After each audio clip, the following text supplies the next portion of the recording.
Hey, what's up guys? This is Anthony from Anthony's Customs, and for this review, we are looking at the Marvel Legends X-Men 97 Nightcrawler. And say what you want about his new hairstyle, this figure is one of my favorite releases from Hasbro in a very long time. There's a lot to like about this figure personally, but I'm going to back it up with the objective information because who cares what I like personally? It's kind of irrelevant. I don't know why everybody always asks me what I like personally because I'm just some guy. But I can provide you the information you need to decide if you're going to like it. Maybe this stuff's not good for you, maybe it is. I don't know. We might like different things, but I can give you the information you need and I'm going to do that. So let's go ahead and get this guy off the stand and take a closer look. Packaging, as usual for the X-Men 97 figure, is fine. I don't think it's based on anything specific, but it's okay. We do have some artwork here, which other than the blue highlights, it actually doesn't make the figure look bad. I mean, maybe the hair's a bit overdone on the figure, but typically the drawings here make the figures look way worse, and this isn't doing it. This one's like, hey, it's actually decent. But there are a couple things I'll note as we go. But yeah, decent packaging on the front, standard packaging on the back. Looks pretty solid. Okay, I still don't have these two. I've got everything else now at this point except for these two, and I just cannot find them anywhere. So we'll see what I can do about that. Okay, let's start with the height measurement. And as we're doing the heights, I will mention again that I'm using a new camera. I'm going to say this for a few videos at least. He's about 15.5 centimeters tall, and because I'm using a new camera, the settings might not be exactly right. We're going to try to get the kinks worked out over these next few videos. A little bit over 6 inches, and I'm not counting the hair poof, because that's not how you would do it for scaling. This guy, surprisingly, is still in stock at Big Bad Toy Store at the time of filming. I can't help it, guys, if they sell out. After I direct you guys there, for all we know, there could be hundreds of people buying the figure, and it could sell out, so don't get mad at me if they sell out, but as of filming, it is in stock. That's how I got mine. Okay, so height comparisons, it is a little bit shorter than Darwin, including the hair, so I'd say it's probably well scaled. With the McFarlane Batman, a lot smaller, but still maybe arguably scaled, fudgeable. And then with Marvel Select Captain America, probably too small. I would say definitely too small. Okay, so this guy, not an entirely new figure. Some of the stuff is left over from the last one, but there are new limbs at least and a new head. I think the main trunk is the same. I didn't check, but that video is up there if you want to check it out for yourself.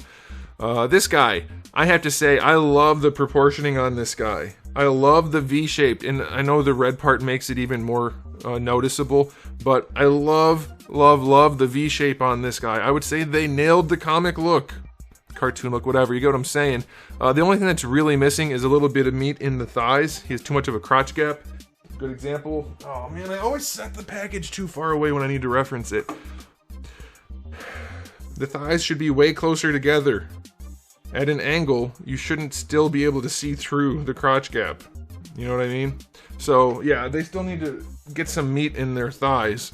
But otherwise, this is a good looking figure, and I love it. We're into the aesthetic, so I go ahead and talk about it. I love what they did with the face and hair. To me, I mean, I hate this hairstyle for him, but the way they executed on the figure, it looks so much better than that last Nightcrawler they released. I want a new version of that figure with this kind of paint job. I love this. It looks really, really good. And the sculpt work for the face is awesome. Love that. No real paint on the body other than where it's necessary for the gloves and things, and as you can see, it's not the best, cleanest paint job ever, but, I mean, it'll pass. It's okay. The main torso's alright other than a little bit of shininess, so it's okay. But yeah, like, it's not the most elaborate paint job, and they still had a hard time doing it, but overall, this thing looks great. I love the proportioning and the shape and that head sculpt. Aesthetically speaking, I'm going to give this guy a 9 out of 10. It'd be higher, but they still can't paint within the lines. Hasbro, what the heck? Oh man, but yeah, it's a good looking figure. This is easily one of my favorites. I'm a little bit biased toward Nightcrawler since he was one of my favorites as a kid, but still, it's a good figure. What can I say? Alright, as far as accessories go, you get the 2 loose hands that come on them in the package, then you get 2 fist hands, and then you get 1 alternate head, so instead of the smiley face, you get a slightly angry one. Love it, love it, love it. And I honestly don't mind the hair that much. Like, it doesn't matter because it's accurate to the show, but it's okay. I prefer his classic hair, but I guess for Nightcrawler with the elf ears and everything, I don't mind the slightly exaggerated hairstyle. Okay, let's talk about the articulation. That's going to be an important factor here. We're still using the hinge. Oops, let's get him into the frame. So we're still using the hinge. He can look up all the way, he can look down all the way, of course. It doesn't sit too high, so that's good. He can rotate side to side. He does have a little wobble on that ball, but being the ball hinge, you still have limited range. He has to lean his head in order to look to the side. Like, he can't look down and to the side, so this joint is so outdated it needs to be fixed. Double ball pegs all the way. He's got a little bit of a lollipop going on, but it's not too bad. It's not the worst thing we've seen. It's perfectly okay. You know what? The more I mess with it, he does sit too high. You can see that gap in there. Could be a lot better. Alright, it's not bad, but it could be a lot better. These guys are semi-soft, but not that soft. Butterfly joint on this guy goes back a little bit, goes forward almost none. It's really gonna be just for adjustment posing. And it's a shame, because on this guy they really had no reason not to make it more functional.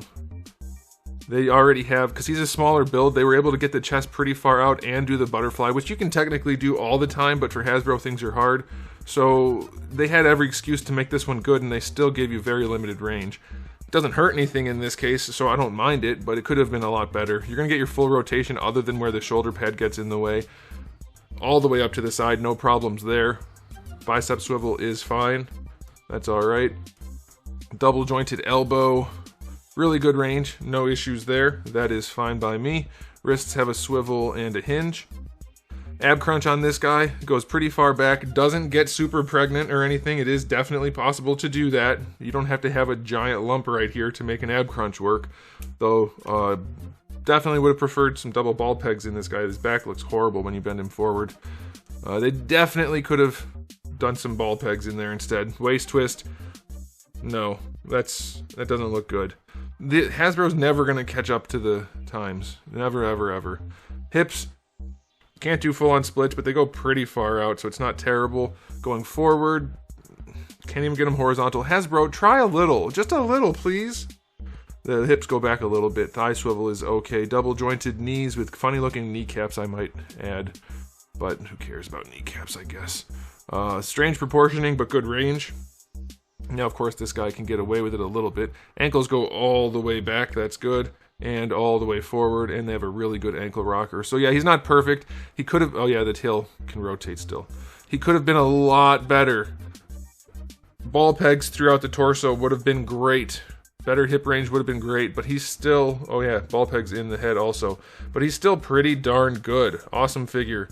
So, articulation on this guy is going to get an 8 out of 10. Could have been a lot higher if they tried, but they didn't. So, what are you going to do? I still think it's a pretty great figure. Personally, I love it. As a reviewer, I'm going to leave it at just a 9 for Marvel Legends. It's a really solid piece.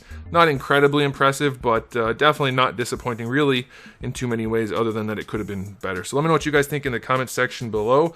But that's it for me. So thanks for watching, guys. If you enjoyed the video, please do give it a thumbs up. If you didn't, give it a thumbs down. And if you haven't subscribed, you might want to. I have new videos just about every single day, and thousands already on the channel, so make sure you come back for all of that. And in the meantime, keep collecting.